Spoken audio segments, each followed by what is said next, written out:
বান্ডারা আমাদের বন্ধুদেরকে হত্যা করার পরিকল্পনা করেছিল। আমরা স্পষ্ট করে বলে দিতে চাই, বর্তমান সরকারকে আপনারা জুলাই রক্তের উপর দিয়ে এখানে বসেছেন। শত শত যুবকেরা তার তাজা রক্ত ঢেলে দিয়ে আপনাদের জন্য চেয়ারকে মসৃণ করে দিয়েছে, কিন্তু আপনারা শহীদদের রক্তের সম্মান দিতে ব্যর্থ হয়েছেন। শুধু তাই নয়, আমরা দেখেছি আপনারা ইনভেস্টমেন্ট সামিট বোঝেন, আপনারা সুইজারল্যান্ডের সফর বোঝেন, সুইডেন সফর বোঝেন, মানবিক করিডোর বোঝেন, কিন্তু আওয়ামী লীগের বিচারকে আপনারা বোঝেন না, আওয়ামী লীগকে গ্রেপ্তারকে আপনারা বোঝেন না।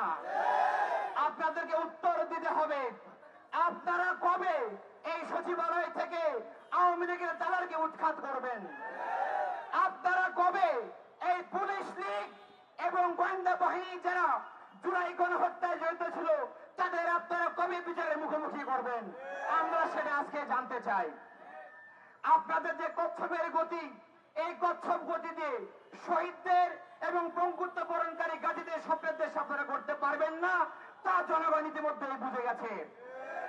আমরা বলতে চাই, আপনারা বিপ্লবী হয়ে উঠুন, আপনারা বিপ্লবী হয়ে উঠুন। যদি আপনাদের উদাসীনতার কারণে কোন জুলাই যোদ্ধা রক্তে আবার রঞ্জিত হয়, কোন সাধারণ জনগণ আবার রক্তে রঞ্জিত হয়, জুলাই অভ্যুত্থান যদি ব্যাহত হয়ে যায়, বিপ্লবের রূপান্তর করতে আমরা না পারি, তাহলে ইন্টারিম আপনি মনে রাখবেন, আপনাদের সবাইকে জনগণের মুখোমুখি করতে আমরা বাধ্য হব। আমরা বলতে চাই, আপনারা যারা সরকারে বসে আছেন, স্পষ্ট করে আপনারা শুনে রাখুন, আপনারা যদি দ্রুত সময়ের মধ্যে গোপালগঞ্জের ঘটনায় এই বর্বর সন্ত্রাসীদেরকে দ্রুত সময়ের মধ্যে গ্রেফতার না করেন, তাহলে আমরা তীব্র আন্দোলন করে চলতে বাধ্য হব। দ্রুত সময়ের মধ্যে গোপালগঞ্জে গিয়ে যদি আপনারা উচিত শিক্ষা দিতে না পারেন, তাহলে কিন্তু জনগণ আপনাদেরকে উচিত শিক্ষা দিতে বাধ্য হবে। সংগ্রামী উপস্থিতি, ইসলামী ছাত্র শিবিরের পক্ষ থেকে আমরা এই ঘটনার তীব্র নিন্দা এবং প্রতিবাদ জানাচ্ছি এবং আরো আহ্বান করছি, কম সময়ের মধ্যে সবাইকে গ্রেফতার করে জনগণকে বুঝিয়ে দিন যে আপনারা শহীদের রক্তকে সম্মান দিতে জানেন, জনগণের ভাষাকে আপনারা বোঝেন, তরুণদেরকে আপনারা গুরুত্ব প্রদান করেন।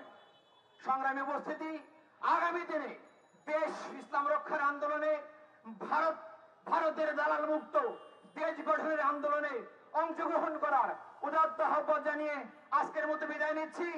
আসসালামু আলাইকুম রহমতুল্লাহ। বাংলাদেশ জিন্দাবাদ। ইসলামী